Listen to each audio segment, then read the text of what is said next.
Bravo, Boris.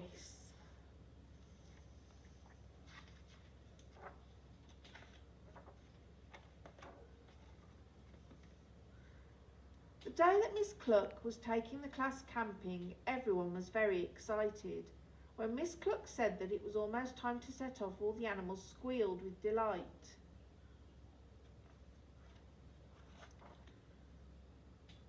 Letitia the rabbit carried her butterfly net. Maxwell the mole clutched his teddy. The little mice each had a basket. Fergus the fox cub was given the map, and Boris was put in charge of absolutely everything else.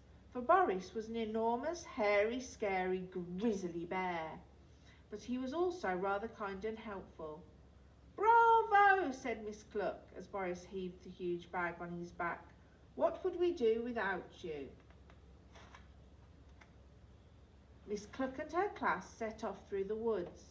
Letitia chased after butterflies. Maxwell got Teddy stuck up a tree, and the mice struggled with their baskets.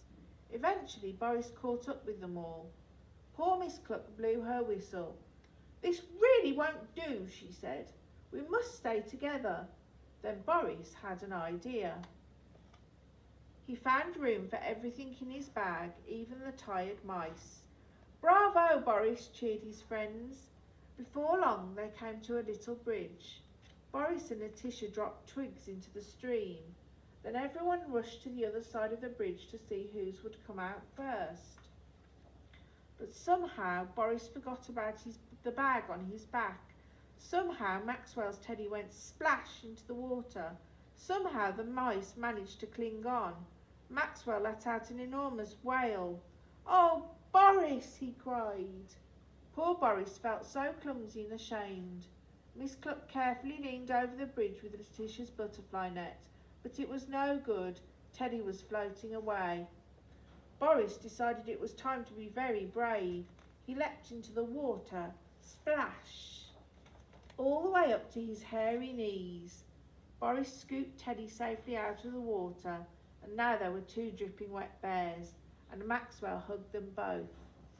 Boris is the biggest, bravest, best bear, said Maxwell. Bravo, Boris, agreed Miss Cluck. Now let's set up camp before there are any more accidents. The animals gathered around while Miss Cluck explained how to build a teepee. It all sounded very easy. Letitia and Maxwell collected sticks. The mice chewed off some lengths of rope. Boris helped Fergus spread out the canvas. Then they all tried to put it together. But it was not as easy. Not at all easy. Once the teepee was up, the fun really began. Miss Cluck got out a new box of chalks and let everyone draw on the teepee. It looked wonderful. Boris put Maxwell's teddy on top to dry, and off they went to pick berries for supper. Miss Cluck showed them which ones were good to eat. Boris carried the full baskets while the other animals hurried excitedly back to camp, but they were in for a shock. For their wonderful teepee wasn't quite so wonderful anymore. Someone had drawn on Miss Cluck's face, someone had pulled down all the sticks, and someone was going to be in big trouble. Miss Cluck was very, very, very angry indeed. She marched straight up to the bulging canvas, reached underneath, and pulled out two very naughty little wolf cubs. The cubs wriggled and struggled. Do your parents know you are out in the woods alone? Asked Miss Cluck in her firmest voice.